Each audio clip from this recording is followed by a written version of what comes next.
Premièrement, Patrice, évidemment, Zdeno Chara admis au Temple de la Renommée. J'imagine que pour toi, de côtoyer Zdeno en fin de semaine, puis de voir toute la reconnaissance qu'il va recevoir, ça va te ramener plein de souvenirs. Qu'est-ce qui te revient spontanément quand tu penses à Zdeno, puis à la carrière, puis à l'accomplissement de cet homme-là, autant sur la glace qu'à l'extérieur de la glace?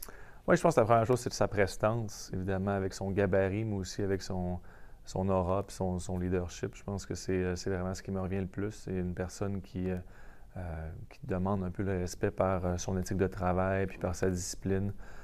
Donc, pour moi, ça a été vraiment un bel exemple puis un bon mentor, si on veut, au début de ma carrière.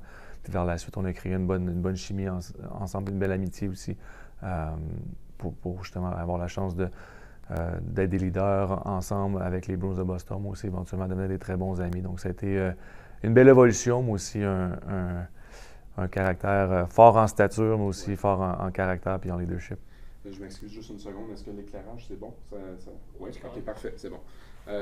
Juste pour être sûr aussi, dans le fond, quand on regarde la... Excuse-moi, j'ai décroché un peu avec la question. Tu parles à quel point il était professionnel, à quel point il s'impliquait, à quel point il était une force de la nature, ça on le sait. Cet entraînement-là, as-tu déjà vu quelqu'un d'autre? As-tu déjà côtoyé un autre gars qui prenait ça autant au sérieux? Tu sais, tout le monde prend ça au sérieux, mais il semblait toujours amener ça à un autre niveau. Non, c'est sûr que lui, il essaie toujours un peu de monter la barre, si on veut, repousser la barre le plus loin possible.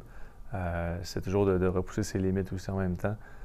Donc, c'est sûr qu'au niveau des pratiques, c'était difficile en tout cas de travailler plus longtemps que lui ou d'être plus longtemps dans le gymnase ou sur la patinoire parce que, disons, qu'il faisait un bon travail d'y rester le plus longtemps possible. Je pense que c'est le genre de gars qui adore les défis. Fait que s'il voyait que des joueurs restaient plus longtemps, bien lui, ça ne dérangeait pas de continuer. Donc, c'est sûr que c'est un grand exemple sur plusieurs aspects, mais l'éthique de travail, c'est vraiment ce qui, selon moi, a fait Zdeno Chara un joueur autant de la renommée puis une carrière aussi exceptionnelle qu'il a eu, justement du fait qu'il n'a jamais été satisfait où il était rendu ou des habiletés qu'il avait développées. Il en voulait toujours un petit peu plus, puis ça c'est ce qui a fait la différence selon moi. Qu'est-ce qui le rendait si difficile à affronter d'après toi? Ce qui rendait difficile à affronter, c'est... En tout cas, j'ai eu la chance, je ne sais pas si c'est la chance, en entre parenthèses, de jouer contre lui avec le sénateur d'Ottawa. Puis c'était son gabarit. Tu faisais des jeux... Mettons, je vais prendre l'exemple de l'avantage numérique pour lui, le désavantage. Des passes que tu fais contre pratiquement chaque défenseur quand tu es sur le long de la bande pour l'envoyer sur la ligne des buts à ton joueur en avantage numérique. Il était tellement loin, mais il y avait tellement une portée qui l'aidait, justement qu'on était surpris de voir à quel point son bâton était long, puis tu t'en rendais compte. Mais aussi, c'est son jeu physique, ce côté-là, le côté physique, le côté méchant, si on veut, sur la glace, de jamais laisser d'espace à personne. Puis ça, c'est... Disons que quand il a signé avec les Bruins de Boston, j'étais très content, très heureux de l'avoir de mon côté. Puis ça a été vraiment quelqu'un qui m'a appris beaucoup et qui, je pense, à chaque soir, on pouvait voir son intensité puis sa force de caractère. Justement, vous êtes passé d'adversaire à coéquipier alors que tu étais encore jeune. Quand il est arrivé, tu avais 20 ans, je pense, quand il est arrivé avec J'avais 21, oui. 21. Puis, par la suite, comment a évolué cette relation-là, de devenir coéquipier, mais de devenir éventuellement des leaders aussi? Puis, encore aujourd'hui, comment tu qualifierais cette relation-là entre vous deux? Oui, non, je pense que c'était une belle évolution de notre amitié. Je pense qu'au début, c'était un mentor, quelqu'un qui m'a un petit peu pris sous son aile, qui m'a aidé vraiment les habiletés au niveau de leadership, mais aussi, comme j'ai dit tantôt, l'éthique de travail. Ce côté-là, c'était... Je pense que tu penses que je pense que ton éthique de travail, être ici, puis là, tu te rends compte éventuellement que, il y a toujours place à monter, puis je pense que Zdeno, c'était le plus bel exemple pour ça, c'est de voir à quel point il est arrivé à Boston, puis c'était les entraînements, c'était au niveau aussi de rendre chaque personne, de prendre pour acquis, de jamais rien prendre pour acquis, de toujours être prêt à se défoncer, puis aller monter justement sa barre. C'était vraiment une personne qui m'a appris énormément sur la glace, mais aussi à l'extérieur de la glace, de ce côté-là, au niveau de l'éthique de travail, de son caractère, puis c'est ça. C'est sûr, de ce côté-là, l'amitié qu'on a créée, ça a été une belle relation au niveau de leadership aussi, d'avoir appris beaucoup par rapport à lui, puis éventuellement d'avoir été capable d'ensemble de créer quelque chose de spécial en équipe. C'est sûr que ça a été le fun.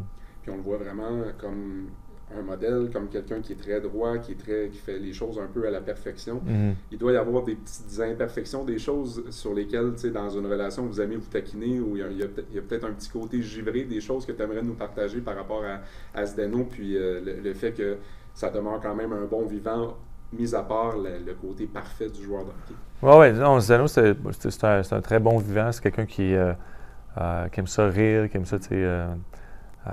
Mais ce qui est drôle de lui, c'est qu'il va toujours dire « Ah, moi, je suis juste une personne normale, tu sais, je suis juste un average Joe, comme on dit en anglais. » Puis ça me fait toujours rire parce que le gars, il a 6 pieds 9, 265 livres, il a joué 23 ans dans la Ligue nationale. Il court des Ironman, puis des marathons pour le plaisir. Puis il faisait des épreuves du Tour de France dans les périodes estivales tout au long de sa carrière. Donc, de dire que c'est juste une personne normale, je pense que ça, je suis pas sûr qu'on peut utiliser cette phrase-là avec lui. C'est un phénomène, c'est une force de nature. Mais c'est aussi, je pense que cette phrase-là, c'est par rapport à son humilité, c'est par rapport à la personne qu'il est à l'extérieur de la glace, c'est par rapport au fait qu'il va toujours prendre le temps de jaser avec n'importe qui, d'avoir une conversation, puis d'avoir le respect justement que ce soit n'importe qui te parle, de le regarder dans les yeux puis d'y répondre. Donc ça, ce côté-là, je pense que c'est là que je suis d'accord avec lui pour le reste au niveau de tout ce qu'il a accompli, puis au niveau de justement de sa prestance. C'est pas une personne qui est normale. Est-ce que tu as l'impression justement que ce côté-là, l'humilité, là tu parles de Zdeno Chara, quand on pense à toi, on voit que tu as toujours été quelqu'un de très humble, qui a toujours voulu mettre les efforts à la bonne place. Les grands dans la LNH sont toujours des gars humbles qui cherchent à s'améliorer.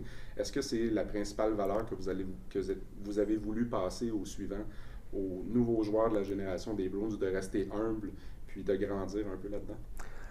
Bien, je pense que c'est oui, d'une certaine façon. Je pense que c'est d'être soi-même là-dedans puis de se rendre compte qu'il n'y a jamais rien d'acquis. Oui. Puis je pense que c'est la plus grande erreur que tu peux faire en étant un joueur professionnel, c'est de prendre les choses pour acquis, de s'asseoir sur ce qu'on a accompli. Puis je pense que le sentiment de toujours vouloir s'améliorer, toujours vouloir être... sentir qu'il y a quelque chose qu'on a besoin d'aller chercher ou d'apprendre, ça c'est important. Puis c'est un peu le leg qu'on essaie de faire ou qu'on a essayé de faire ensemble, c'est individuellement d'en vouloir plus toujours, de respecter les autres, puis de voir qu'est-ce que tu peux m'apporter, puis qu'est-ce que moi je peux t'apporter en équipe collectivement. Fait que ce côté-là, je pense que, tu le dis, l'humilité, je pense que ça vient avec le fait que je pense qu'on n'est pas satisfait, qu'on en veut plus, qu'on se sent pas plus important que d'autres, puis que je pense que c'est les valeurs un peu du travail d'équipe puis du sport en général. Si on veut le sport d'équipe, c'est un peu ça les valeurs qui en dégagent, fait qu'on veut être... de faire la même chose en tant que personne. Est-ce que tu dirais que c'est ça qui définit un vrai leader? Justement, un gars qui montre les choses avec humilité comme ça, puis est-ce qu'on peut dire que c'est un peu ça? Quand on dit, on parle souvent de leadership, comment ça se définit? C'est-tu justement d'être à l'écoute des autres puis de vraiment trouver la façon de faire monter tout le monde à travers tout ça? Non, je pense que c'est ça. Premièrement, c'est d'être un bon exemple. Le leadership, selon moi, ça commence d'abord et avant tout. Comment tu te comportes, comment tu travailles, comment tu montres l'exemple pour le reste de l'équipe.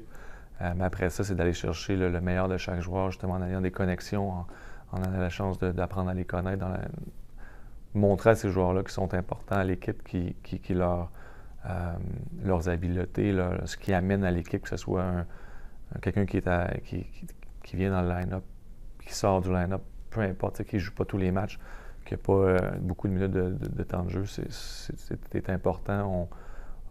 On a besoin de toi, puis qu'on te voit aussi. Tu es là, on sait que tu es important pour notre équipe, puis inquiète-toi pas que chaque chose que tu fais, on est conscient, puis on l'apprécie. Je pense que c'est plus ce côté-là, selon moi, qui est important, si tu veux.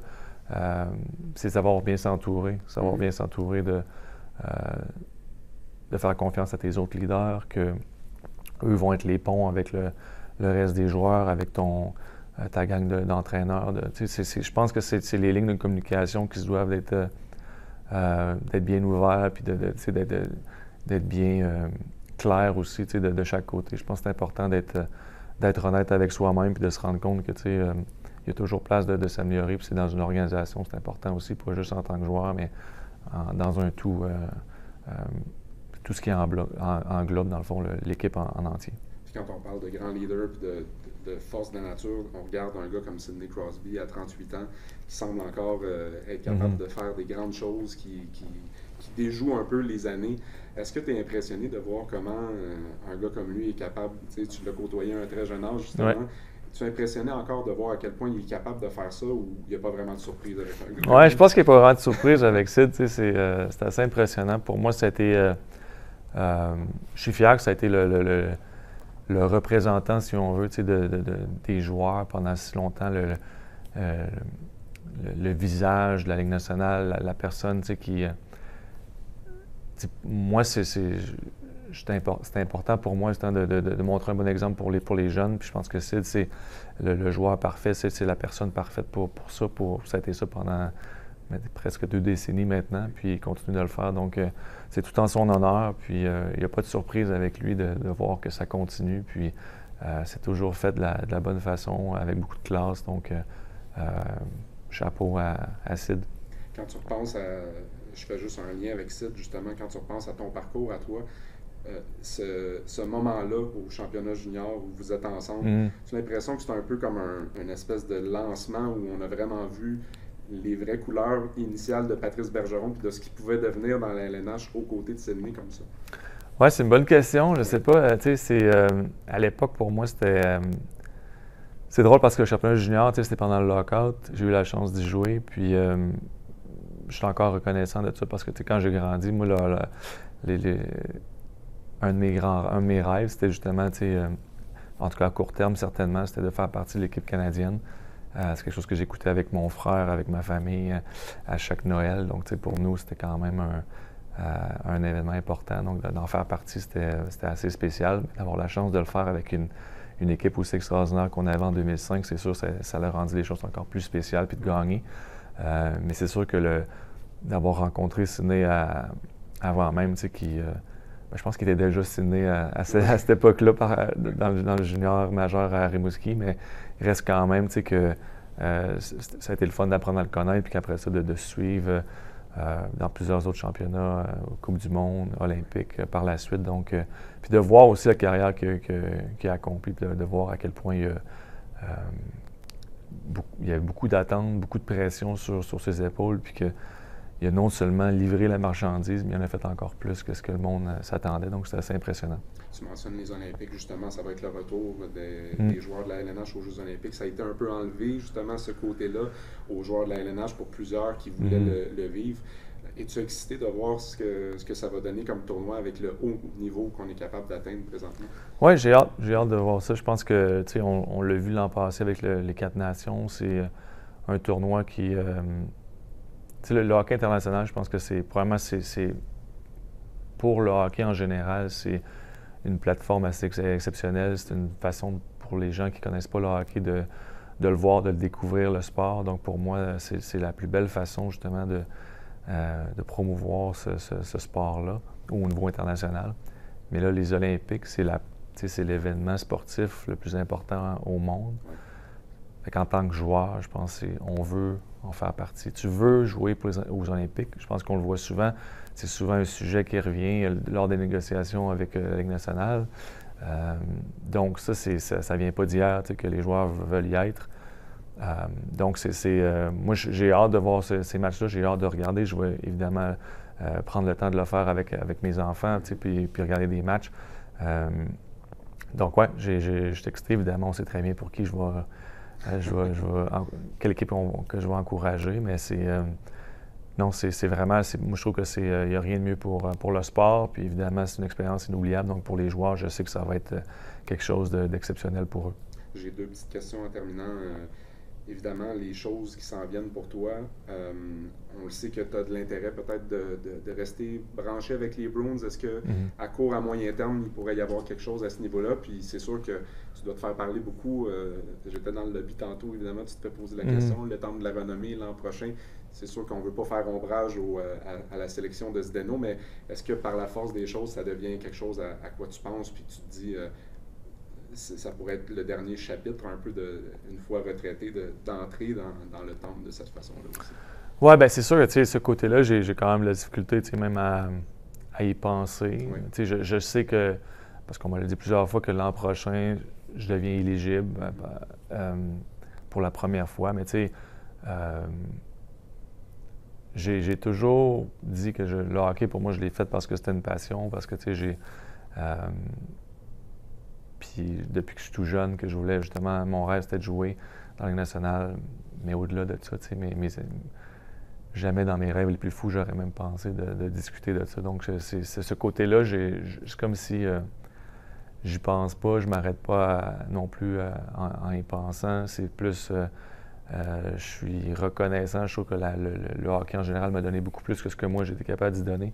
Puis ça, je me compte chanceux d'avoir eu la chance de rencontrer tellement du bon monde, puis d'avoir encore des contacts et des amis qui même après le hockey, ça continue. Donc ça, c'est spécial, puis moi, c'est juste de ça que je suis content puis reconnaissant. C'était quoi la première partie de la question? C'était par rapport à ce qui s'en vient pour toi, le prochain chapitre. Est-ce que déjà, y a-tu des idées, des discussions, ou pour le moment, c'est vraiment Patrice, l'homme de famille? Oui, pour l'instant, je suis l'homme de la famille. Je suis à la maison, je suis papa à la maison, puis très heureux de l'être. Éventuellement, c'est sûr que j'aimerais ça avoir un nouveau défi. Ça veut dire quoi? Je ne sais pas encore. Je vais prendre le temps d'y penser. Je pense que parfois, je crois beaucoup à laisser les choses aller, puis que les choses arrivent en bon ordre, dans le bon temps. Donc, c'est ce que je m'attends. Pour l'instant, je suis juste bien à la maison. C'est sûr que, je suis encore les Bruins. Je leur souhaite le meilleur. Je suis toujours disponible si jamais il y a des questions ici et là. Mais par contre, au niveau de vraiment mettre tout mon temps là-dedans, ou plus de temps là-dedans, je me sens pas encore prêt à le faire. Donc, le temps va venir éventuellement. Puis la réponse, ça va être plus clair aussi pour toi. Mais pour l'instant, c'est ça. Je dis pas non, mais en même temps, je sais pas si ça va arriver ou si oui, c'est pour quand. Oui. Une dernière petite question. Tu as parlé des Bruins. Évidemment, nous, à Montréal, on a aussi le Canadien qui connaît un très bon début de saison. Puis, je voulais juste faire un petit lien avec le fait que souvent, quand le nom de Nick Suzuki est mentionné, il y a ton nom aussi, parce qu'il semble y avoir des similitudes un peu. Le jeune Patrice Bergeron qui a grandi comme bon attaquant défensif, on voit un peu ce genre de choses-là. Est-ce que tu le vois un peu? Puis c'est un gars que tu as affronté aussi. Comment tu le vois évoluer quand tu suis un peu, évidemment, les matchs en retrait puis à distance, mais comment tu l'as vu grandir dans son rôle? Oui, non, c'est sûr que j'ai... son ascension est quand même assez évidente, année après année, d'autant plus l'an dernier, surtout à la fin de la saison, il a pris un peu son envol, si on veut, cette année. Il continue sur sa lancée, il est dans les pourparlers pour l'équipe canadienne, donc beaucoup de choses positives à son égard, puis c'est vraiment un joueur intelligent. J'ai eu la chance de jouer contre lui. C'est un gars qui, je pense, qui a l'air d'avoir... peut-être sur ses épaules, quelqu'un de sérieux, quelqu'un qui, bien évidemment, un leader, il a quand même le C sur son chandail. Donc, c'est sûr que je ne suis pas à l'interne, mais il reste que, juste de voir ça, je pense que ça en dit déjà beaucoup sur lui, comme personne. Mais en tant que joueur, je pense que c'est ça. C'est ses habiletés de, justement, de respecter ses détails, même si c'est un joueur qu'on lui demande une tâche offensive. Ouais. Puis ça, c'est pas toujours facile à faire. Merci, Patrice. Merci. Super gentil. Yes, ça fait plaisir. Il n'y a pas de problème. Yes.